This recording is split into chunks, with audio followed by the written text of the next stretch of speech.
Boy, if there's one theme again and again that we hear as a secret to successful scaling up, it's to focus in on a few things, but be different. So how do we be different? Where do we be different? What's unique about us? What's our differentiation that we could and should focus on? That's what today's show is all about. This is a rerun of a best of show from number one. It's with Bob Bloom.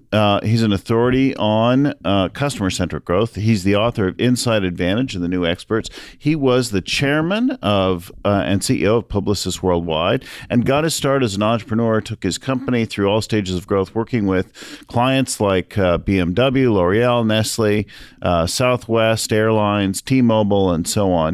We're talking this episode about the four big things that Bob sees as critical to differentiating and growing profitably. And that's understanding who the core customer is, what they need and desire, how to serve them differently, and how to fully commit to it. So listen in.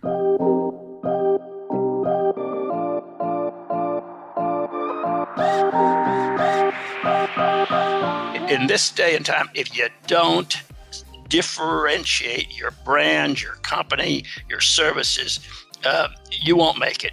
Competition out there it's all too mushy. Everybody's doing the same thing.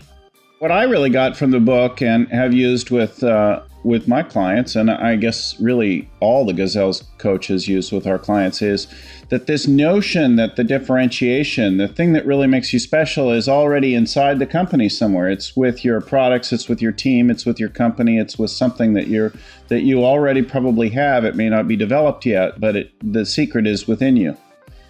That's absolutely true, Bill. The reality is everybody's looking for a wonderful thing out there instead of looking inside their company. Every business I've ever touched and saw and worked with over the years has been a company that has something unusual, uncommon, interesting inside the business that makes the business work, that has made the business work, that it's built its client roster based on what that company is doing. But everybody wants to go off doing something else with other people, buying things, doing all kinds of things, and exaggerating. Look, you got something inside your business. Capitalize on that. Everybody has something in it. We'll talk about that later, but everybody's got something inside their business that they can capitalize on and grow their business. All right, so we're going to figure out how to find what it is inside your business that would be really valuable and catapult your growth. Let's start with a story you were telling me about in our preparation. Let's talk about BMW. Everybody loves that brand. Well, it's a brand that I share love for. This is just a funny, cute story. I got a call from Paris that said that the Germans were coming to the States, and their purpose was to talk about how they could get more purchasers from the African American community. We have an African American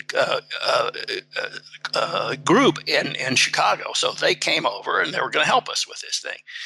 So they stood up. The Germans were there. There was two tall guys. I mean, they were big, and they were listening to everything. And then all of a sudden, this young guy who came over from Chicago said, you really have to build something that has a lot of juice to it. Something that's really is a branding is really important to you.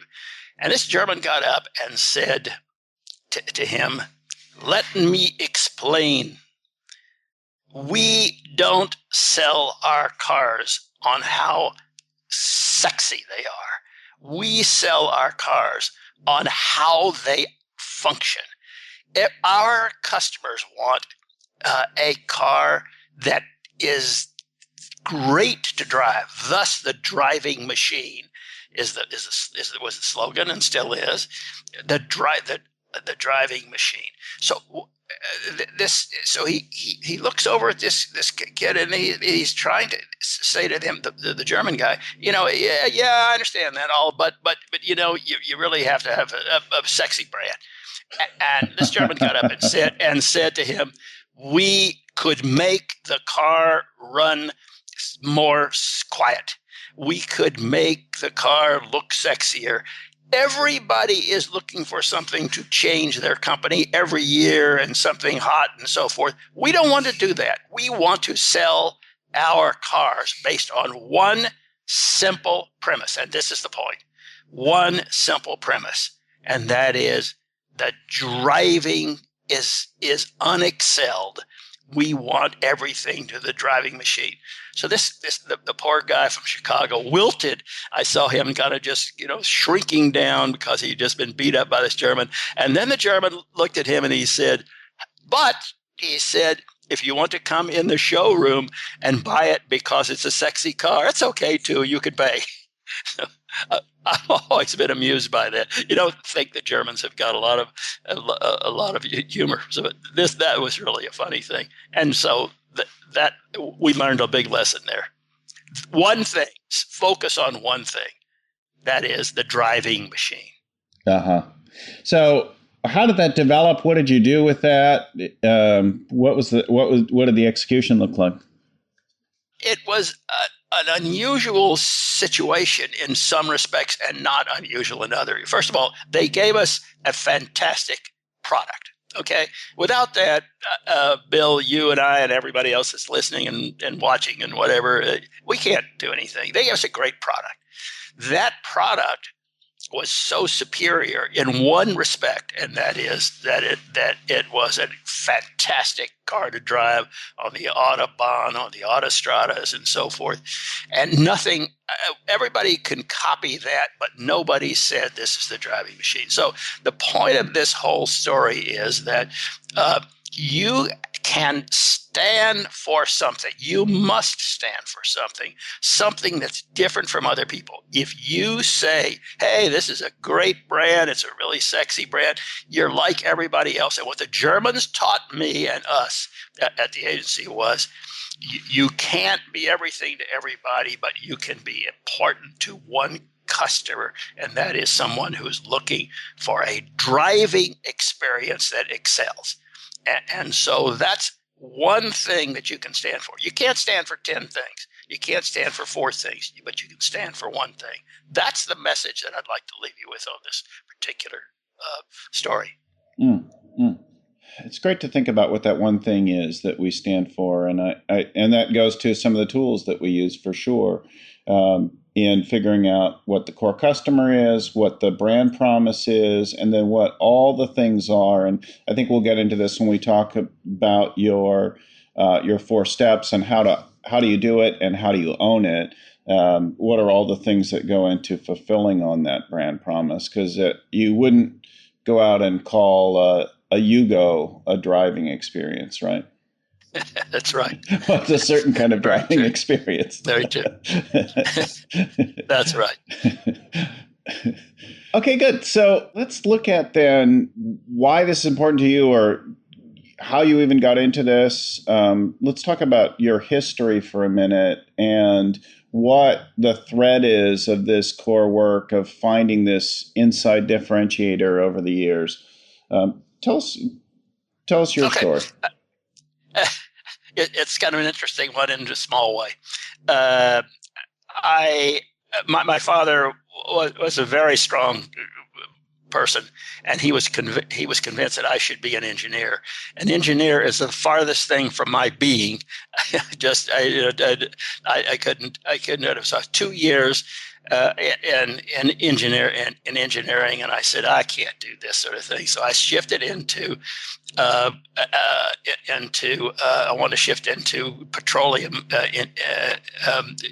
not petroleum engineering, but in how the world works from a standpoint of how the things work in the world. Mm-hmm. And I went to see this. I was in the United States Navy getting ready to go off. And I went up to see this chief petty officer. I said, Chief, I'm going to change my major. I'm not going to be an engineer. And he looked at me, a grizzled old guy that he was, and he said, Bob, he said, how would you like a foxhole in Korea? I said, well, let me rethink this whole thing. So I spent 2 years in the United States Navy as a naval officer, destroyer, and I was in the right ocean, in the Atlantic Ocean. I've had lots of luck in my life. And so it was a great experience. When I came back, my father's advertising agency had 12 people and 40 clients. And the first thing I thought to myself, wait a minute, maybe we should have 40 clients and 12 people, not the other way around, And so I wanted to change what we were doing, and then we had a lot of good luck. You mentioned Southwest Airlines. These two guys came in and said, we want to start an airline, and I said to myself, you got to be crazy. I mean, this is Braniff's headquarters when they were existing. It's American Airlines headquarters. And that turned out to be Southwest. That gave us the push that we needed nationally, and then it gave us some traction in a lot of ways. And the worst experience I had was they asked me to come to a big meeting in the Wall over Astoria, and I look over and woman looks familiar, but I can't quite place it, and it's Gloria Steinem. And at that time, we had the girls in hot pants and that sort of thing. And she shredded me in about 10 minutes about feminism and so forth, of course, which was a whole new thing at that point. And she took me down totally. She's an awesome lady. So I learned a lot about it. Anyway, that you wanted to know, that's how I got into this whole thing. And that's how we grew the business. One step at a time, one accomplishment at a time. I remember the early, I guess I wasn't paying too much attention to them, but the early branding on Southwest was a little bit different imagery than we have today.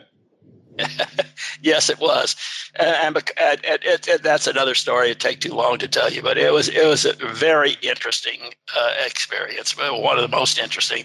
I've been really blessed by having clients with having real challenges. I mean, really big things to climb over. So I would say to you, coming back to this thing, is what do you have to do to achieve your growth goals? And let me just jump in and say, you have to accelerate your growth. If you don't accelerate your growth, growing is not the solution. You'll be dead before you're really successful. You've got to accelerate the growth. And that means you have to really you have to have the right strategy. For me, strategy is a beautiful thing. I love it.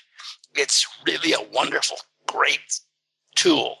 And everybody wants to do it another way. It's very simple. Look, my whole premise is one thing: simple. Keep it simple. Make it not complex. Most people in my category make everything so complex and so difficult. You got to do all this, then you got to do all of that. I only have 4 steps, and each of the 4 steps are sequential. And each of the 4 steps are vitally important.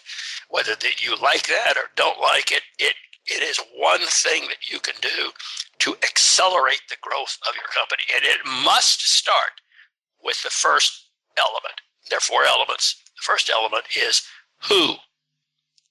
W-H-O. Who is your customer? Okay. So say more about that. What do we mean by who? I mean, I can tell you, my customer's female, 35 to 45, right? We know that. No. She's educated. She makes about 120 grand a year. No, you don't want to do that. Let me just challenge that. But yes, it is. But you can't talk to women 18 to 45 or whatever it is. What you have to do is to talk to that human being. You must do. I'm looking right now at Bill Gallagher's photo. Uh-huh. That's exactly what. No, seriously, I am on Skype. And what I'm saying to you is, you must look at your customer the same way. What kind of dog does she or he have? What kind of car do they drive? These are human beings. You can't talk to a statistic. You can't talk to a large group of people, 18 to 45 or whatever it is. You must talk to this human being, understand his or her company's or personal needs from that standpoint. When you do that, you really understand your who. That's who the customer is. And that's the very first step. And we had a fantastic success. Nestlé was a client of ours. They bought a company called Juicy Juice and had no sales, but they had a campaign for Juicy Juice, which was all to little kids, animated.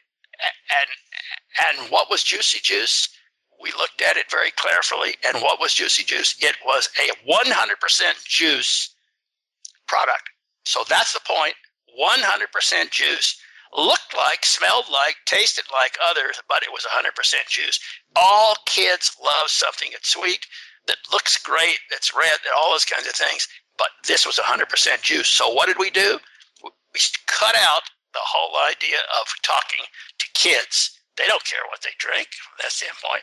It's moms who want to do that. So we developed a whole campaign on moms and focused totally on one thing. A mother, let me just go through this. A mother with children, young children, a mother with young children. Note how specific this is.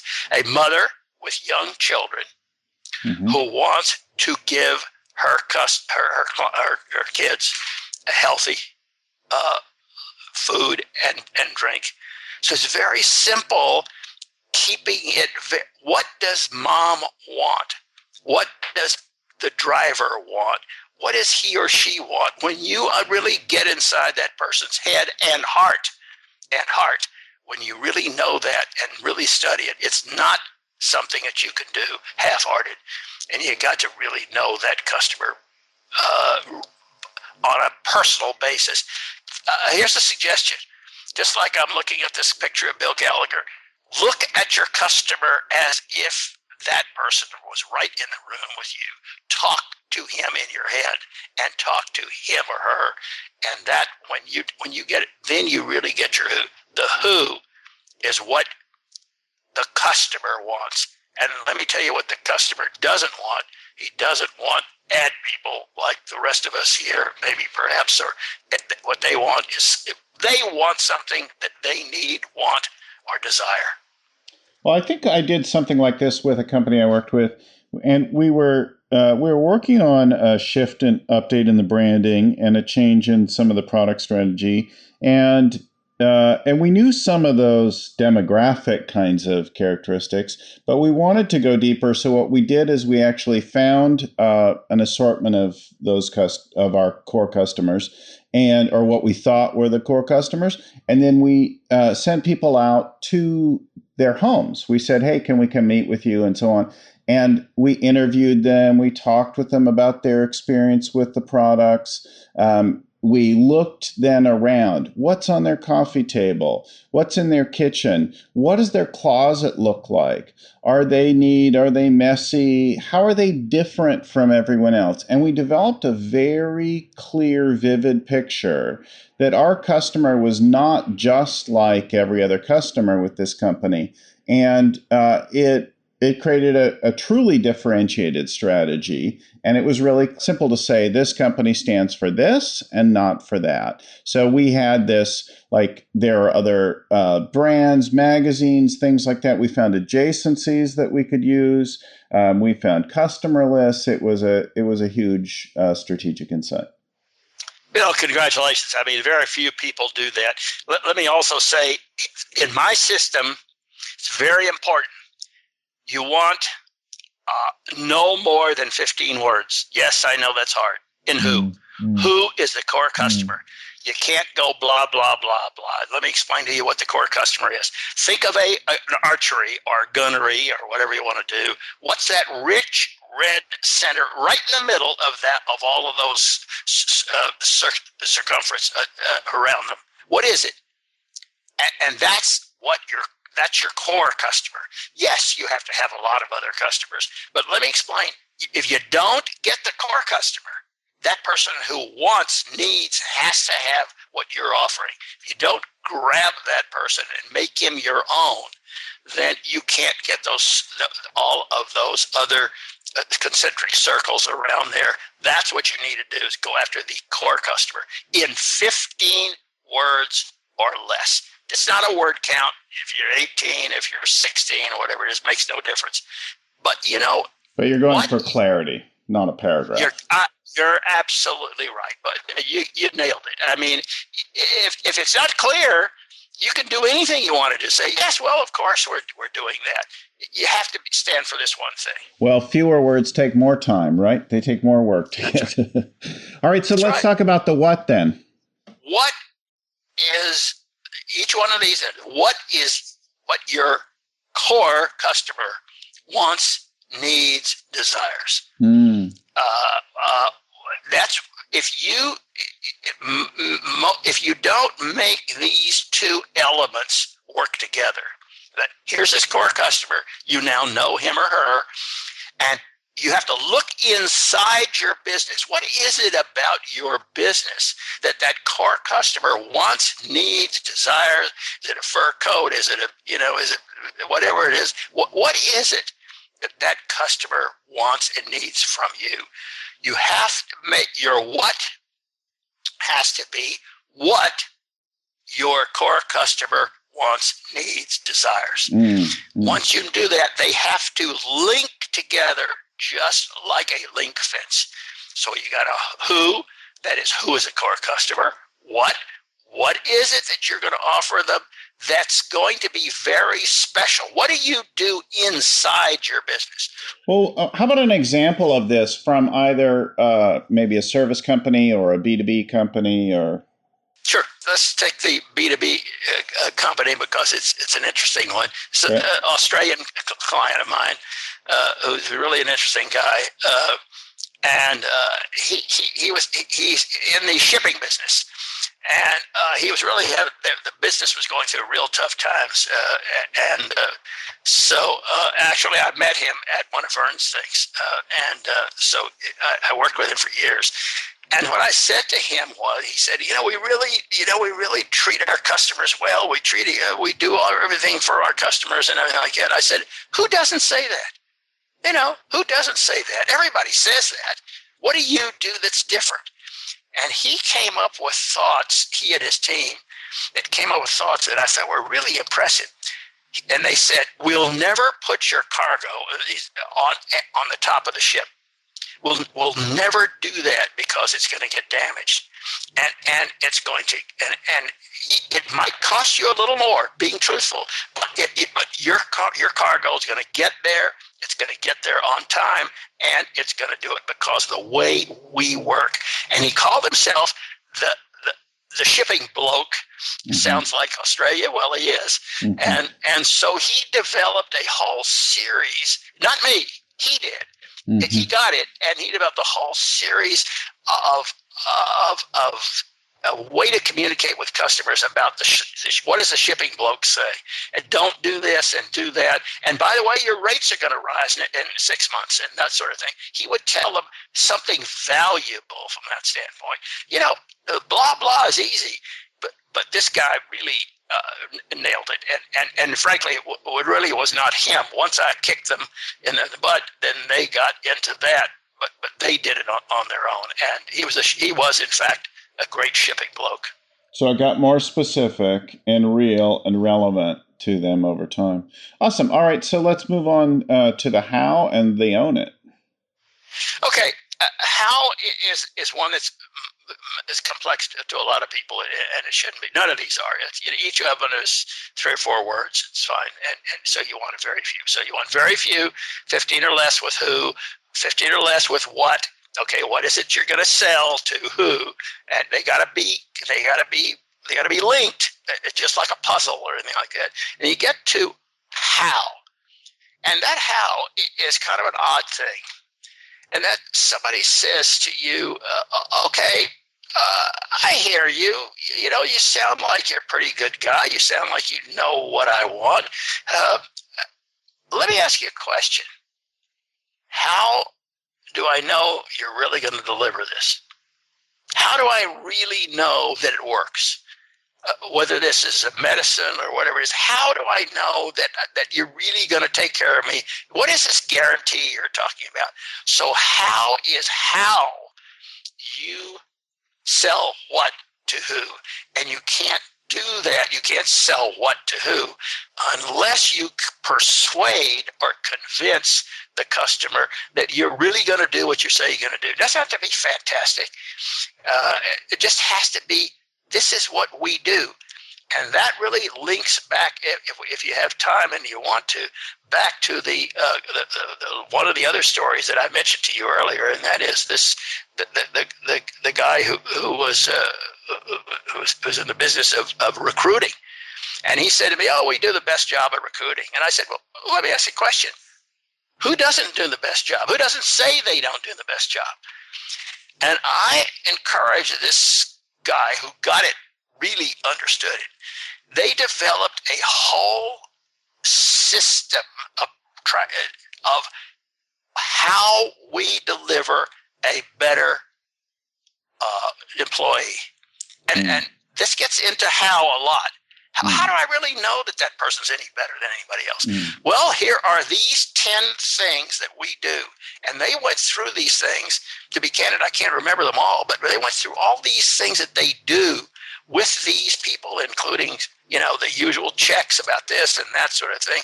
So when we deliver a candidate, we do it, and you can bet that our person that we're going to send you is going to be very compatible with what you need, and it's going to be a superior employee, because here are the 14 things we do.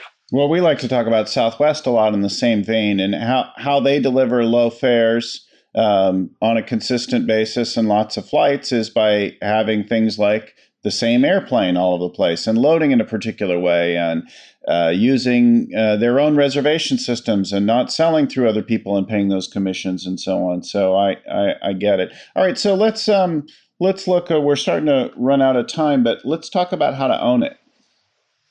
Okay, owning is important. Let me just say, you can do all this work we talked about real quick, and you're going to fail unless you stand for it.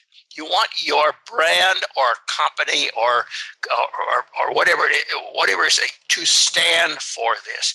You have to own what you say you're going to own. So if you're going to look, let's come back to BMW again. They own driving experience because they don't talk about anything else. They own that. So what you want to be able to do is to own your what.